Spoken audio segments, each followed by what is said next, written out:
Hello, good morning, नमस्कार। Takshashila classes Kota में आपका हार्दिक स्वागत है। मैं सुनील नागर। हम बात कर रहे थे हिंदी, और हिंदी की यदि हम बात करें तो संधि हमारे चल रहा था, और संधि का जो पाठ था यहाँ पर आपके देखिए ध्यान से, संधि का भाग वन आपका था स्वर संधि, कंप्लीट हो चुका था। हम बात करें दूसरा, यहाँ पर था व्यंजन संधि, और व्यंजन संधि भी ये भी आपका कंप्लीट हो गया था। इसके बाद अपना जो चल रहा था वो बात कर रहे थे हम यहाँ पर विसर्ग संधि की, तीसरा पार्ट चल रहा था। इसमें भी हमारा पहला और दूसरा जो नियम था एक बार हम बात करते हैं। इससे पहले जो हमने पढ़ा था, आपका जो पहला नियम था, देखिए अधः प्लस वस्त्र। ध्यान दें, ये प्रथम शब्द, द्वितीय शब्द। यदि विसर्ग से पहले प्रथम शब्द का अंतिम वर्ण अ तथा द्वितीय शब्द की शुरुआत सगोष वर्ण। अब ध्यान दें, सगोष वर्ण किसे कहते हैं? देखिए, सगोष वर्ण की यदि हम बात करें तो यहां पर किसी भी वर्ग का 3, 4, 5 य, र, ल, व, ह या सभी स्वर, इन्हें हम कहते हैं सगोष वर्ण। अर्थात वे वर्ण जिनके उच्चारण से स्वर तंत्रिकाओं में कंपन होता है, उन्हें क्या कहते हैं? उन्हें सगोष वर्ण कहते हैं। तो देखिए, प्रथम शब्द का अंतिम वर्ण विसर्ग के पहले अ अथवा आहु तथा द्वितीय शब्द की शुरुआत इस सगोष वर्ण से हो। क्या यहाँ पर मैच करता है क्या? तो इसका परिवर्तन यहाँ ओ में, और आपके शब्द बना था, ये देखिए अधः, और यहाँ वस्त्र शब्द बना, विसर्ग का परिवर्तन ओ में, शब्द बना आपका अधो वस्त्र। ध्यान देना। दूसरा नियम हमने पढ़ा था नी प्लस धन। प्रथम शब्द का अंतिम वर्ण ई, विसर्ग और ये ध। यहां भी देखिए, विसर्ग के पहले प्रथम शब्द का अंतिम वर्ण ई अथवा ई, उ अथवा उ तथा द्वितीय शब्द की शुरुआत सगोष वर्ण से किसी भी वर्ग का। क्या यहां पर 4 है क्या? त, थ, द, ध, त वर्ग का 4। तो यहां परिवर्तन र में, और शब्द देखिए निर और ये धन। अगर र के बाद कोई स्वर नहीं, व्यंजन हो, तो ये र सामने जो होता है उसके ऊपर चला जाता है मात्रा के रूप में। ये था आपका दूसरा नियम। हम बात करेंगे इसके बाद तीसरा, चौथा, पांचवा, छठा, सातवां जो भी नियम होंगे शेष, अर्थात आज हम विसर्ग संधि को फिनिश कर देंगे। तो आइए देखते हैं दोस्तों, हम आज इसकी बात करेंगे विसर्ग संधि की। और पहला और दूसरा नियम हमारा कंप्लीट हो चुका था। तीसरा और चौथा, पांचवा, छठा, सातवां जो नियम शेष बचे हैं वो हम यहां पर लेंगे। विसर्ग संधि, देखिए यहां पर विसर्ग संधि, और यहां हम बात करें तो आपका नियम नंबर 3 चलेगा। नियम नंबर 3, ध्यान देना। विसर्ग संधि का तीसरा नियम क्या है? ध्यान दें, एक शब्द है, बहुत अच्छे से जानते होंगे, मनः प्लस कामना। ध्यान देना, प्रथम शब्द का अंतिम वर्ण विसर्ग के पहले अ अथवा आ तथा द्वितीय शब्द की शुरुआत किससे है? क से। नियम क्या है? यदि अ अथवा आ विसर्ग के पहले हो तथा द्वितीय शब्द की शुरुआत क ख प फ वर्ण से हो, क ख प फ वर्ण से हो, तो संधि करते समय विसर्ग का परिवर्तन विसर्ग में, अर्थात विसर्ग में कोई परिवर्तन नहीं होता। तो ध्यान दीजिए, अ अथवा आ मैच करता है विसर्ग के पहले द्वितीय शब्द की शुरुआत क से, तो विसर्ग का परिवर्तन भी विसर्ग में, और शब्द बनेगा मनः, और ये यहां पर कामना। दोस्तों, ये शब्द यदि आपने मनः कामना के बजाय मनोकामना लिखा तो तो ये शब्द आपको दिखने में अच्छा लगेगा लेकिन गलत होगा, जबकि यहां पर ये मनोकामना, ये गलत, मनः कामना सही होगा। देखिए दोस्तों, मनः यानी मन, हृदय, और कामना यानी इच्छा। जो व्यक्ति मन से मन से कामना करता है, इच्छा मांगता है, अर्थात विश मांगता है, विश करता है, तो यहां पर हमेशा उसकी पूरी होती है। लेकिन हम लोग मंदिर जाते हैं, क्या बोलते हैं? मेरी मनोकामना पूरी करना है ईश्वर, मेरी मनोकामना पूरी करना। अब आपने जो बात बोली है वो तो उनके यहां तक पहुंची नहीं, क्योंकि आपने मना थोड़ी बोला है, आपने तो मनो बोला है, उसका कोई अर्थ होता ही नहीं है। ये तो शब्द ही गलत था। तो आज तक आपकी मनोकामना इस वजह से पूरी नहीं हुई। तो बोलते समय भी शब्दों का सही उच्चारण आप कीजिए। यदि आप ऐसा करेंगे तो यहां पर आपके काफी जो त्रुटियां हैं वो दूर होगी, और यहां पर आपकी जो बात है वो आपकी मान ली जाएगी ईश्वर के द्वारा, ऐसा समझ लीजिए आप। इसके बाद इसी नियम का एक शब्द और देखिए, एक शब्द है अंतः प्लस कथा।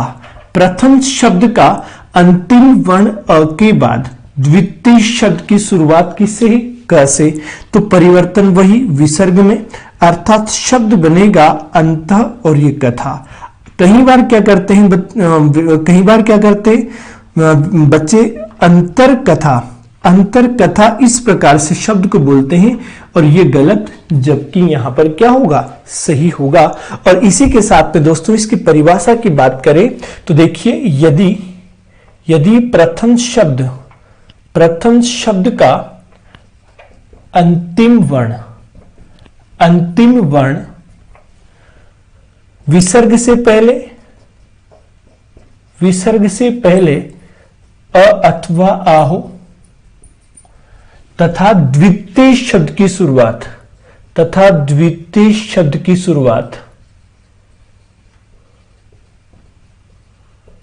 सगोस्वर्ण अ तथा द्वितीय शब्द की शुरुआत क ख प फ वर्ण से हो, तो विसर्ग का परिवर्तन विसर्ग में होता है। परिभाषा क्या होगी दोस्तों? देखिए, प्रथम शब्द का अंतिम वर्ण विसर्ग के पहले अ अथवा आ हो तथा द्वितीय शब्द की शुरुआत क ख प फ वर्ण से हो, तो संधि करते समय विसर्ग का परिवर्तन विसर्ग में, अर्थात विसर्ग में कोई परिवर्तन नहीं होता। इसी के साथ में दोस्तों मैं आपके लिए कुछ शब्द यहां लिख देता हूं। अंतः, ये आप खुद करेंगे, पेन कॉपी आप उठाइए। अंतः प्लस पुर,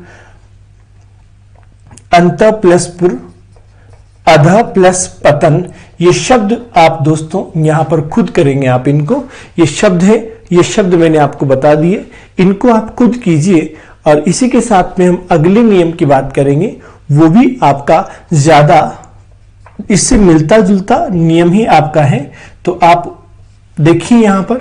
तो इसके बाद नियम नंबर 4 की बात करेंगे, और नियम नंबर 4 दोस्तों वो भी सेम, ज्यादा अंतर नहीं है। प्रथम शब्द का अंतिम वर्ण अ अथवा आ की जगह यहां पर परिवर्तन होगा। इस नियम नंबर 4 को आप समझिए। एक शब्द है, देखिएगा, नी प्लस फल। ध्यान दे, प्रथम शब्द का अंतिम वर्ण विसर्ग के पहले ई अथवा ई, क्या हो सकता है? ई अथवा ई या उ अथवा उ, तथा विसर्ग के बाद द्वितीय शब्द की शुरुआत क ख प फ से होगी। तो संधि करते समय विसर्ग का परिवर्तन षटकोण यहां पर होगा। देखिए, नी और यहां पर ये श, और यहां से आपने लिखा फल, शब्द बनेगा निष्फल। शब्द क्या बनेगा? निष्फल। तो ये था आपका अगला नियम। परिभाषा क्या हो सकती है? यदि प्रथम शब्द का अंतिम वर्ण विसर्ग के पहले ई अथवा ई, विसर्ग के पहले ई अथवा ई हो या उ अथवा उ हो, तथा द्वितीय शब्द की शुरुआत क ख प फ वर्ण से हो तो संधि करते समय विसर्ग का परिवर्तन श में हो जाता है, स में होता है। यह है आपके नियम नंबर। अगला जो 4 है यहां पर इसकी परिभाषा। तो देखिए दोस्तों, यहां पर आप ध्यान दें, नियम नंबर 3 और 4 सेम, ज्यादा कोई अंतर नहीं है। तो इसके लिए कुछ एग्जांपल्स और हम यहां पर लेंगे। देखिए, दू प्लस परिणाम, ध्यान देना, प्रथम शब्द का अंतिम वर्ण उ के बाद द्वितीय शब्द की शुरुआत किससे है? यहां पर प से। द्वितीय शब्द की शुरुआत किससे है? प से। क ख प फ मैच करता है क्या? यदि ऐसा है तो परिवर्तन किस में होगा? श में। और शब्द देखना, ये दुष और यहां से परिणाम, शब्द बना दुष्परिणाम, बना कि नहीं बना? अगर हम अर्थ की बात करें, दुष यानी यहां पर होता है बुरा और परिणाम यानी नतीजा, जिसका नतीजा अर्थात यहां पर बुरा आ जाए, गलत आ जाए, खराब आ जाए तो उसे हम कहेंगे दुष्परिणाम। समझ में आ गया? इसके बाद यहां से एक प्रश्न और बनता है। देखिए, यदि आपसे पूछा जाए कि ये दुष्परिणाम जो शब्द है, इसमें यहां पर निम्न में से कौन सा उपसर्ग होगा? तो शब्द मिलेगा आपको इस प्रकार से, यहां पर आपकी मिलेगा सी, दुष मान लीजिए, और यहां से आपकी मिलेगा डी, इस प्रकार से दुष। अब आप मुझे बताएंगे कौन सा आंसर आपका सही होगा। निम्न में से ये जो दुष्परिणाम शब्द है, इसमें निम्न में से कौन सा उपसर्ग लगा है? तो ये आपको ध्यान देना है। आप मुझे बताएंगे इसका आंसर क्या होगा। तो दोस्तों, ये आपका बहुत ही अच्छा प्रश्न है और आप महसूस भी नहीं कर पाएंगे कि इसका आंसर क्या हो सकता है, लेकिन क्या होगा और आप क्या लगाएंगे। आप ध्यान दीजिए, मुझे बताएं, कुछ बच्चे तो इसको लगाने की कोशिश करेंगे, कुछ बच्चे यूं कहेंगे कि ये तो गलत है, ये बिल्कुल ही गलत है, ये भी सही लगता है। लेकिन दोस्तों, मैं आपको बता दूं, ये आपका गलत होगा, ये भी आपका गलत होगा, जबकि जो आपने गलत माना है ये आपका सही होगा। क्योंकि मैं आपको ये बता दूं, इस नाम का जो उपसर्ग है और इस नाम का उपसर्ग, ये हिंदी या संस्कृत के अंदर बिल्कुल नहीं होता। इनकी जगह अगर ऐसा कोई शब्द जिससे ऐसा शुरुआत हो शब्द की, तो यहां पर उसमें इस प्रकार का उपसर्ग ही होना है। इस बात का ध्यान रखें। तो ये ध्यान रखें, ऐसे यदि आपसे पूछे कि निष्फल शब्द में कौन सा उपसर्ग होगा, ऑप्शन आपको मिलेगा निश, ऑप्शन आपको ए के बाद बी मिलेगा आपको निस, और सी मिलेगा आपको यहां पर निश, और डी मिलेगा आपको यहां पर नी। मान लीजिए ऐसा पूछा जाए तो मैं आपको बता दूं, ये जो निर्निश, ये निस और ये दुस, इस नाम के उपसर्ग होते हैं केवल और केवल, जबकि आप ये वाला उपसर्ग होता ही नहीं, ये वाला भी नहीं होता। ये आपका सही होगा। तो ये 2 प्रश्न बने, उपसर्ग में भी आपकी ये टॉपिक काम आएगा। मैं आपको लगातार बताता आ रहा हूं कि आपके ये जो टॉपिक है उपसर्ग में काम आता है, आपके समास में काम आता है, आपके इसके अलावा जो है तत्सम तद्भव शब्द जहां बात करते हैं वहां आता है, वर्तनी में आपके निश्चित रूप से काम आता है, वर्तनीगत शब्दों में। इसके अलावा ये शब्द आपके ये टॉपिक विलोम शब्द में भी काम आता है। ठीक, इसके अलावा ये संधि में तो आप देख ही रहे हैं इसको। तो इसका ध्यान रखें, पढ़ते समय कुछ नहीं छोड़े, क्रॉस क्वेश्चन करें कि कहां से इसमें प्रश्न कैसा और क्या क्या बन सकता है। देखिए दोस्तों, मैं आपको बता दूं, हम जब ऑनलाइन पढ़ते हैं हम आपको ज्यादा कंटेंट नहीं दे सकते क्योंकि इतना टाइम नहीं होता। मैं संधि ऑफलाइन जब क्लासेस लेता हूं तो मैं लगभग 30 से 35 क्लासेस नॉर्मल संधि की लेता हूं, उसमें एक से एक हिंदी की बारीकी सब कुछ खत्म कर देता हूं, सब कुछ आपकी क्लियर कर देता हूं। उसके बाद हम आगे चलते हैं। जब तक बच्चा संधि नहीं सीखता तब तक वो आगे नहीं बढ़ सकता और वो सोचता है कि संधि के 2 प्रश्न आते हैं। अरे 2 प्रश्न मायने नहीं रखते, ठीक है, लेकिन जो आगे के जो प्रश्न उसमें एग्जाम में आते, मान लीजिए 30 प्रश्न आए आपके, बाकी हिंदी से तो आएंगे ना प्रश्न। अब प्रश्न बाकी आते हैं तो जब तक आप संधि नहीं पढ़ते, जब तक आप संधि नहीं सीखते, तब तक आप आगे के प्रश्नों को भी नहीं कर सकते। आपने सोचा कि संधि के 2 प्रश्न छोड़ देंगे, ठीक है, अच्छी बात है, छोड़ दिया, लेकिन आगे क्या उपसर्ग करेंगे तो वहां पर क्या आपकी संधि काम नहीं आएगी। आप तत्सम तद्भव करेंगे, वर्तनी लेंगे, विलोम शब्द लेंगे, समास लेंगे, तो क्या ये काम नहीं आएगी। जब तक आप ऐसा सोचेंगे कि संधि के प्रश्न छोड़ देंगे तो आपका काम बिल्कुल ही बिगड़ जाएगा। संधि अगर नहीं सीखेंगे तो हिंदी सीखने का आपका औचित्य जो है बिल्कुल बेकार है, कोई मतलब नहीं है। जब तक आप संधि नहीं सीखते हिंदी पढ़ना बेकार है, ध्यान रखें इस बात का, क्योंकि आपको संधि पढ़ना अनिवार्य है, कंपलसरी मान लीजिए। तो ये आपका था। इसके अलावा मैं इस शब्द से या इस नियम से बनने वाले शब्द भी आपके सामने लिख देता हूं। ये आप यदि स्क्रीनशॉट लेना चाहें, प्रश्न में दोबारा बोलता हूं। दुष्परिणाम शब्द में निम्न में से कौन सा उपसर्ग होगा, यह है आपका, तो आंसर आपका होगा ये वाला।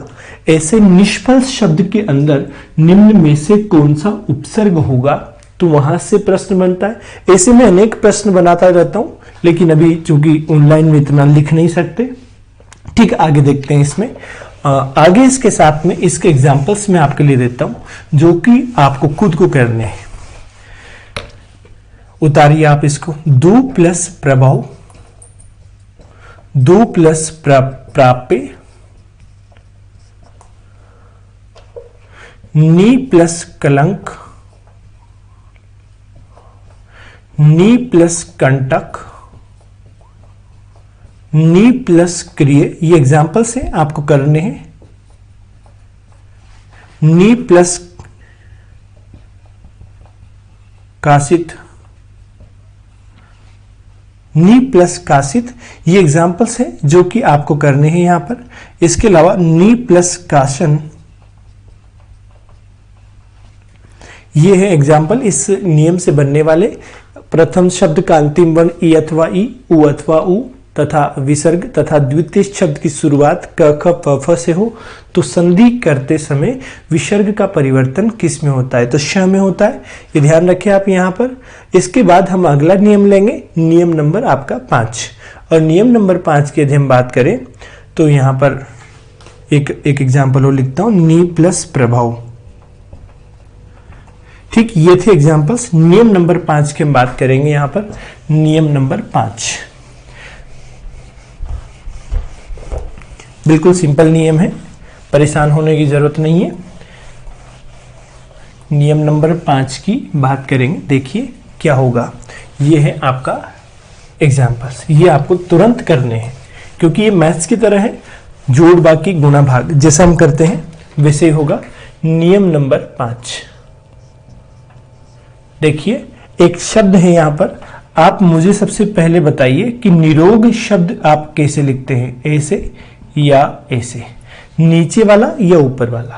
अगर आप ऐसा लिखते हैं तो ये गलत है, ये आपका सही होगा। नियम क्या है देखना, नी प्लस रोग। ध्यान दें, प्रथम शब्द का अंतिम वर्ण ई, द्वितीय शब्द की शुरुआत में र।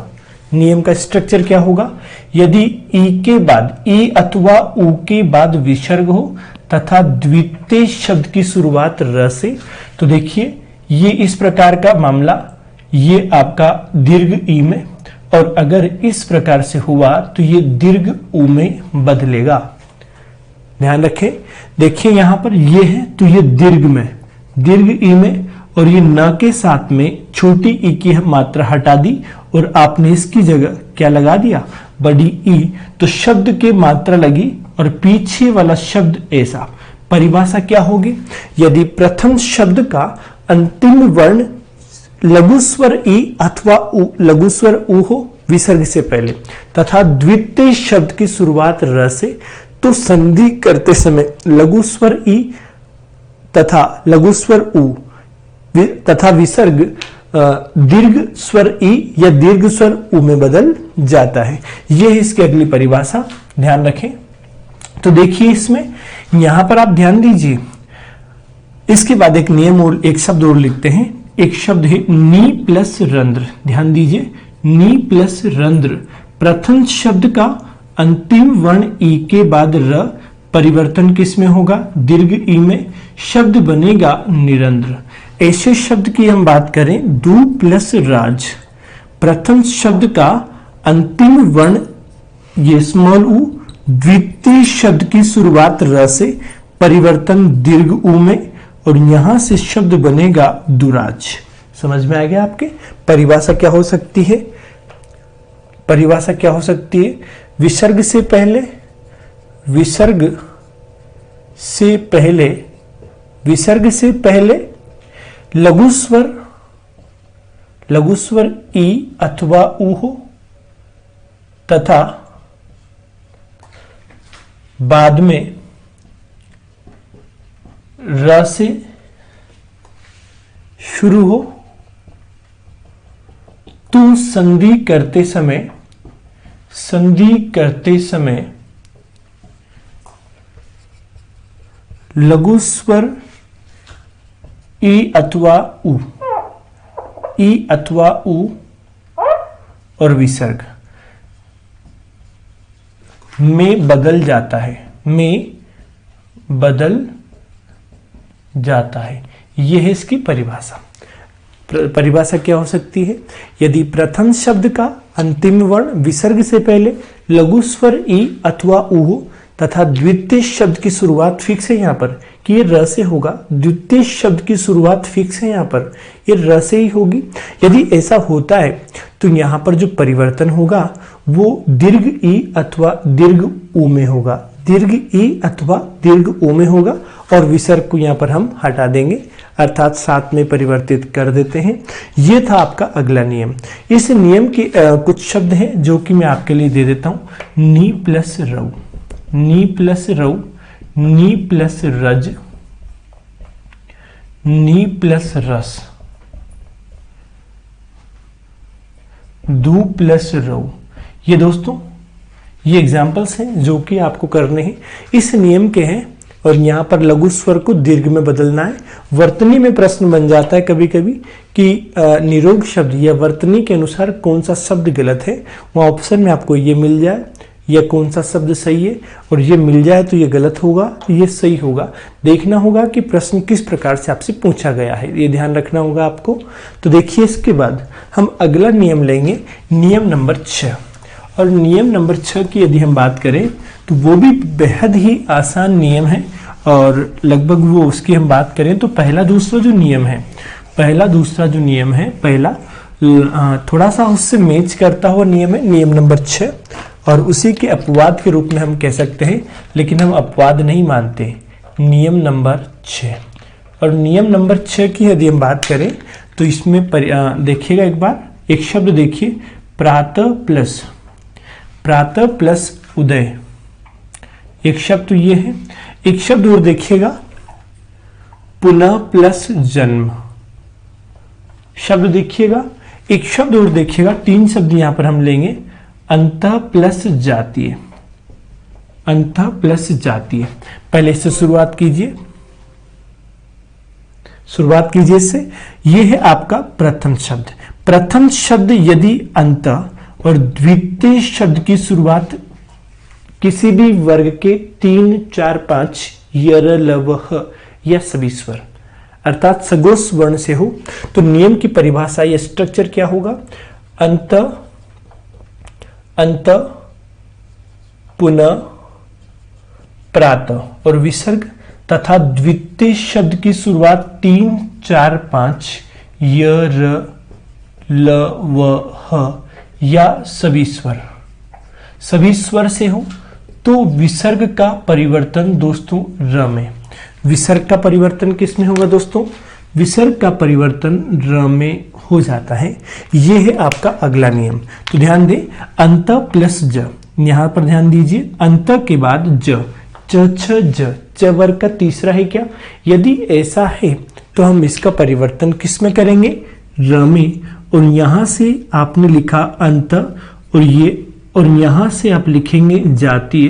ध्यान देना, र के बाद कोई स्वर नहीं है, व्यंजन है तो र सामने वाले के ऊपर या तो आप इसे ऐसा या ऐसा, अगर आप नीचे लिखें तो र आधा हलंत लगा के या मात्रा के रूप में आप लिख सकते हैं। तो ये जो सामने होगा उसके ऊपर आप इसे भेज दें, शब्द बनेगा अंतरजातीय। समझ में आ गया आपके। यदि हम बात करें यहां से, ये आपका प्रथम शब्द प्रातः के बाद वही सगोष वर्ण, क्या सभी स्वर मैच करता है क्या? अगर ऐसा है तो परिवर्तन किस में होगा? र में। और शब्द देखना प्रातर और यहां से ये उदय, अब स्वर है तो ये नीचे पूरा हो जाएगा। यहां से शब्द देखिए प्रातः हृदय, अगर आपने शब्द को भी थोड़ा सा इस प्रकार से कर दिया, ध्यान दें इसको, ये छोटे ऊ की मात्रा, ये बड़े ऊ की, छोटा ऊ है तो ये सही होगा। और ये यहां पर ध्यान दें, ये प्रातः हृदय, ज्यादा अंतर नहीं है शब्द के अंदर, लेकिन ये अशुद्धि आपके काम आती है और ये वहां पर आपके पूछा जाए तो ध्यान रखना कि ये गलत होगा, जबकि आपका ये सही होगा। देखिए पुनः के बाद द्वितीय शब्द की शुरुआत किससे है? ज से। तो यहां पर देखिए ये च छ ज, क्या तीसरा वर्ण है? क्या तीसरा, च वर्ग का तीसरा। तो परिवर्तन किस में होगा? शब्द देखिए पुनः और ये र, और यहां पर ये जन्म, ये र सामने वाले के ऊपर शब्द क्या बनेगा? पुनर्जन्म। समझ में आ गया आपके।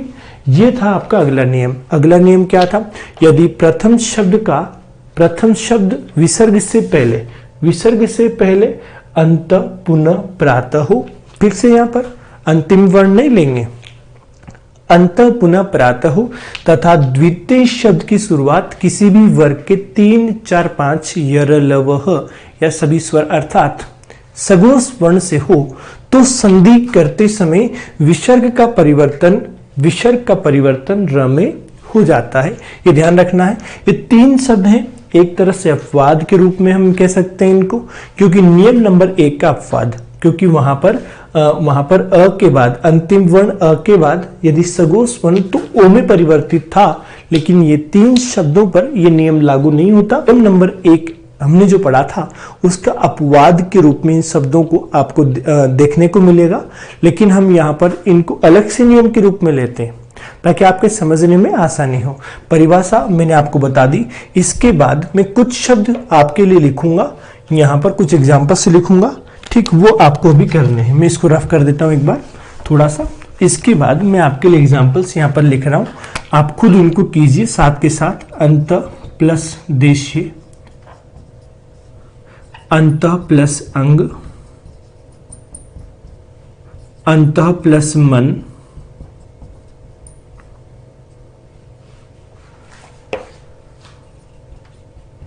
अंत प्लस विष, अंत प्लस आत्मा, पुनः प्लस उदय, पुनः प्लस निर्माण, ये आपको बनाना है, साथ के साथ बनाइए। पुनः प्लस वास। इसके बाद प्रातः प्लस आश, प्रातः प्लस आस, पुनः प्लस योग,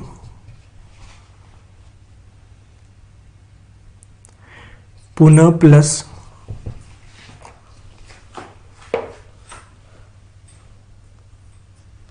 विचार।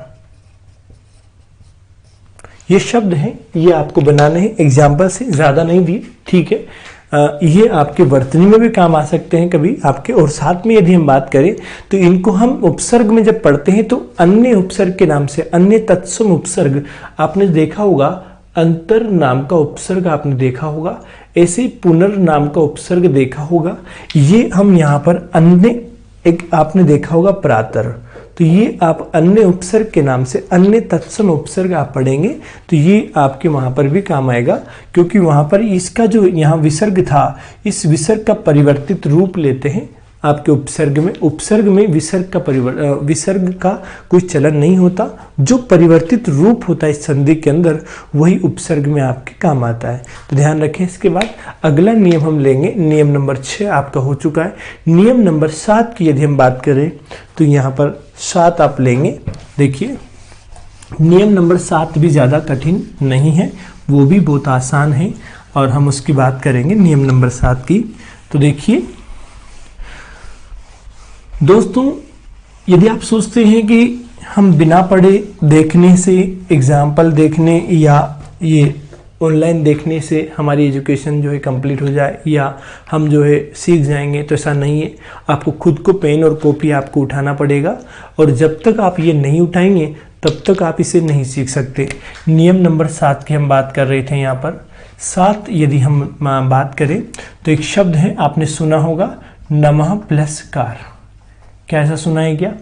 अब देखिए प्रथम, ये देखिए नमः, यदि प्रथम शब्द नमः के बाद, यदि प्रथम शब्द नमः के बाद द्वितीय शब्द की शुरुआत यहाँ पर किससे हो जाए? क से। तो यदि ऐसा होगा तो बीच में स सुनील का आगम होगा और शब्द बनेगा नमस्कार। ऐसे शब्द है आपका तिरह प्लस यहाँ पर देखिए तिरह प्लस कार। प्रथम शब्द आपका तिरह और द्वितीय शब्द की शुरुआत यहाँ पर किससे है? क से। तो परिवर्तन किस में होगा? स में। शब्द बनेगा आपका तिरस्कार। समझ में आ गया आपके? तो नियम क्या है? नियम है आपका नम तिर श्रे भा पुरा। द्वितीय शब्द की शुरुआत कैसे हो? तो विसर्ग का परिवर्तन स सुनील में होता है।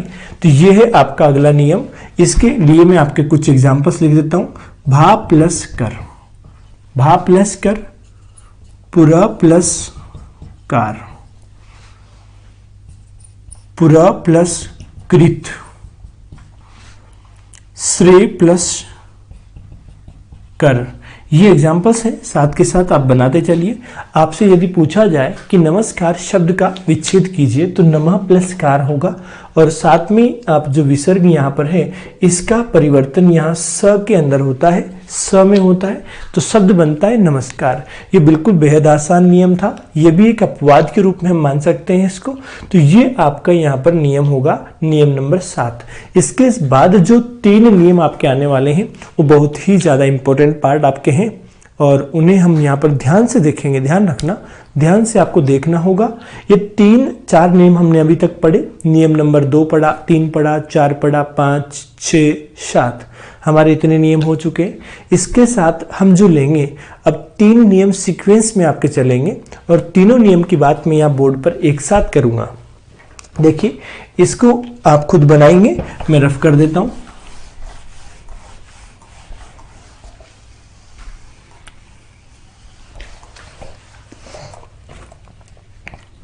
पहले मैं स्ट्रक्चर बनाऊंगा, देखिए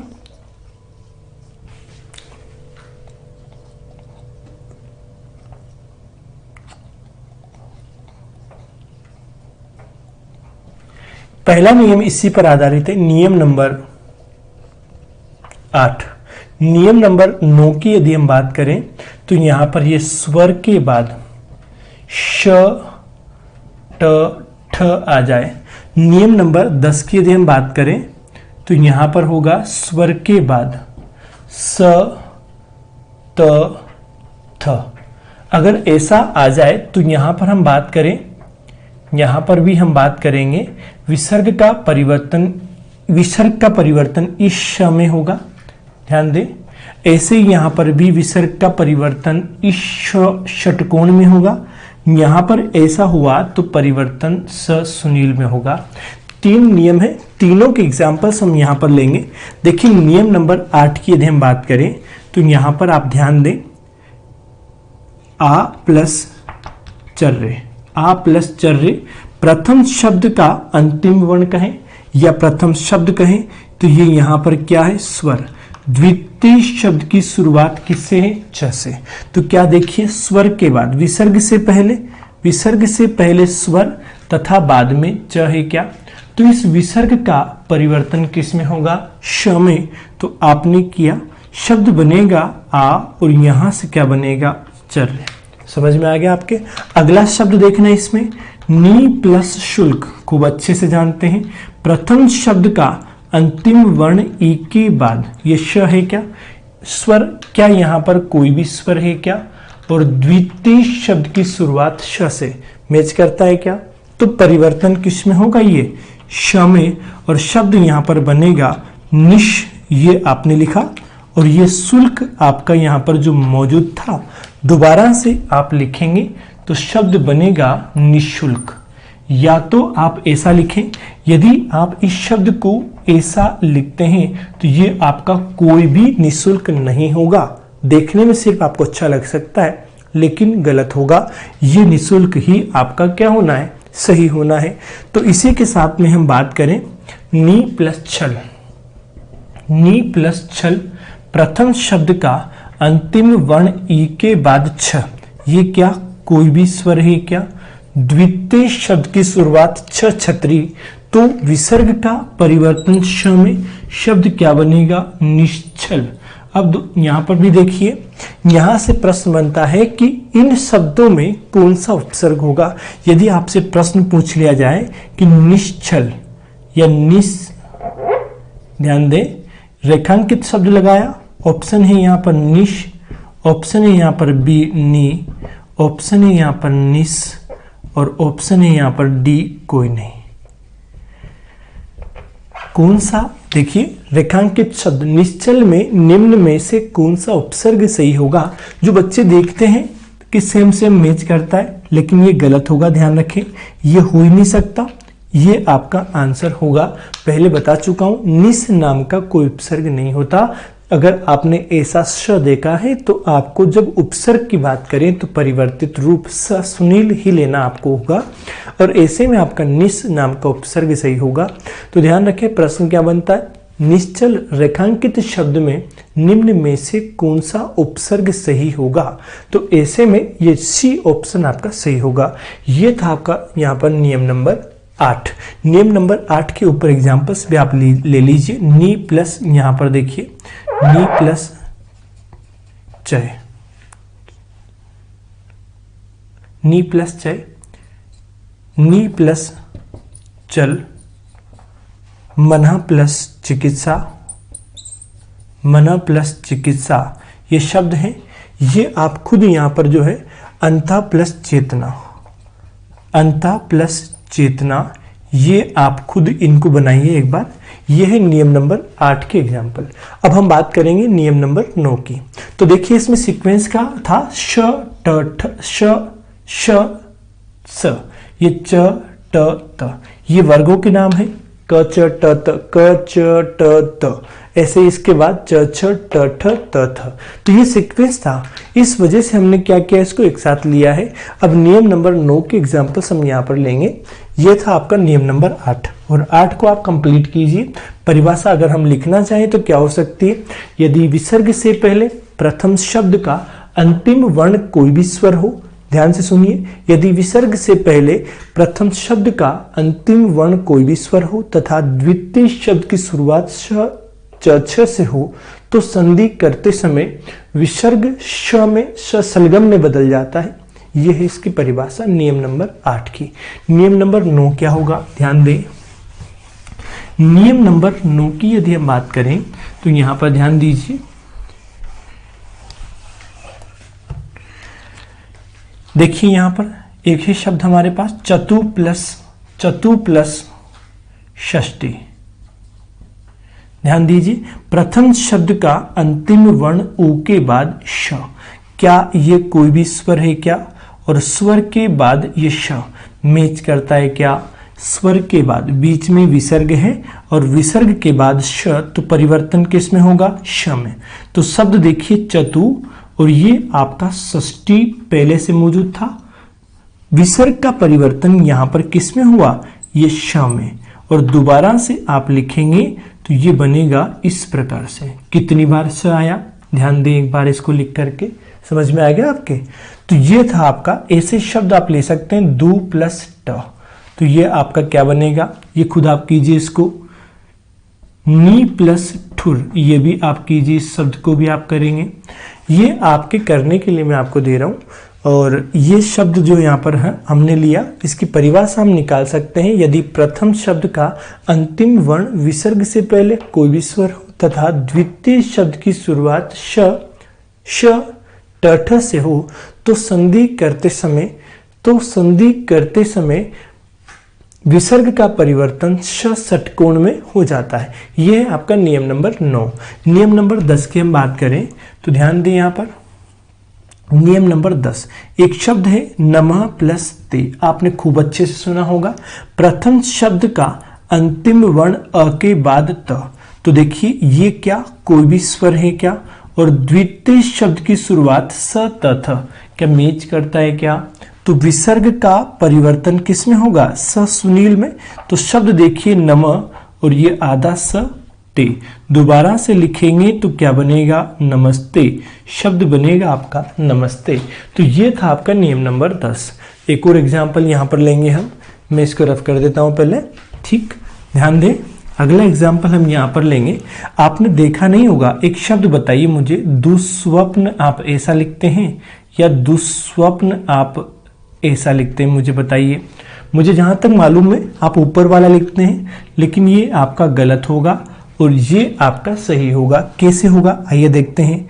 दु प्लस स्वप्न, ये ऐसा ही होता है क्या, प्रथम शब्द का अंतिम वर्ण उ के बाद स, ये आपका कोई भी स्वर और यहां पर स, ध्यान दें, सॉरी, तो इसका परिवर्तन स सुनील में, और शब्द आपका देखिए दुस, और ये आपका स्वप्न पहले से मौजूद था, दोबारा से आप मिलाएंगे तो एक स दो स, शब्द क्या बनेगा, दुस्वप्न, ध्यान दें। तो शब्द आपका ये होगा सही। और यहां से आपसे उपसर्ग पूछा जाए तो दुस नाम का उपसर्ग आपका होगा, ध्यान रखें। तो इसी के साथ में कुछ एग्जाम्पल्स मैं आपके लिए यहां पर लिख देता हूं, आप खुद इनको कीजिए। दु प्लस साहस, ये आपको करना है। नी प्लस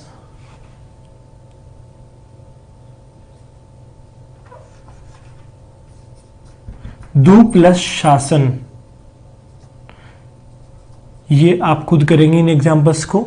ये एग्जाम्पल्स हैं, इनको आप खुद कीजिए और आप समझिए कि इनमें परिवर्तन कैसे होता है। आप हमेशा दुस्साहस लिखते होंगे तो निशासन लिखते होंगे, तो इस प्रकार ये दुशासन डायरेक्ट लिखते होंगे, ये आपका ध्यान रखना गलत है। जबकि बीच में एक बार स और यहाँ पर आएगा, तो ये एग्जाम्पल्स आप खुद करेंगे। और इसी के साथ में एक एग्जाम्पल्स और, सॉरी ये गलत हो गया, दु प्लस नी प्लस स्वार्थ, ये यहाँ पर लीजिए, नी प्लस स्वार्थ। इसी को आप देखिए, एक शब्द इसको अगर आप बनाएंगे तो ऐसे, और एक बनेगा आपका इस प्रकार से, निस्वार्थ। अब आप मुझे बताइए दिखने में आपको कौन सा सही लगता है, ये आपका गलत, जबकि ये आपका क्या होगा, सही होगा। तो ये थे आपके यहाँ पर हिंदी की बात कर रहे थे। नियम नंबर आपका 10 कंप्लीट आपका हो चुका है। और इसी के साथ में हम बात करें हिंदी की जो संधि है आपकी लगभग कंप्लीट हो गई। केवल आपका एक पार्ट और बचा है, जो कि अशुद्धियां, वर्तनीगत, या हम यूं कहें अपवाद की बात करें, अपवाद कह सकते हैं। साथ में हम कह सकते हैं कि जो हिंदी की संधि जो हमने अब तक पढ़ी, ये संस्कृत की संधि है। अब जो पढ़ेंगे वो आपके तद्भव रूप होगा, संधि का तद्भव रूप। तद्भव शब्द उनसे बनने वाली संधि होगी। संधि अर्थात मेल, जोड़, जोड़ना, ठीक। तो ये एक दिन का पार्ट और बचा है और आपकी संधि आपकी फिनिश हो चुकी है। हमने सबसे पहले लिया संधि, दो वर्णों के मेल से उत्पन्न विकार को संधि कहते हैं। 3 पार्ट होते हैं, स्वर संधि, व्यंजन संधि, विसर्ग संधि। स्वर संधि की बात करें तो 2 स्वरों के मेल से उत्पन्न विकार स्वर संधि। यदि हम बात करें व्यंजन की, तो जहां व्यंजन में परिवर्तन होता है वहां व्यंजन संधि होती है। इसके बाद हमने लिया था तीसरा पार्ट विसर्ग संधि का। विसर्ग, जहां पर विसर्ग में परिवर्तन होगा वहां विसर्ग संधि होगी। तो 10 नियम तो हमने विसर्ग के लिए, हमने 15-17 नियम आप व्यंजन संधि के लिए, हमने 5 जो पार्ट थे स्वर संधि के वो भी डीपली तरीके से हमने लिए। अब बचता है आपका अपवाद और कुछ क्वेश्चंस जो मैं आपके करवाऊंगा कि संधि से क्या क्या प्रश्न आपके बन सकते हैं, जो कि सर्वाधिक इंपॉर्टेंट पार्ट आपका है वो आपका बचा है। अब इसी के बाद हम उसी का नंबर लेंगे, जो कि इसके बाद आपका संधि पार्ट बिल्कुल क्लियर हो जाएगा, बिल्कुल खत्म हो जाएगा।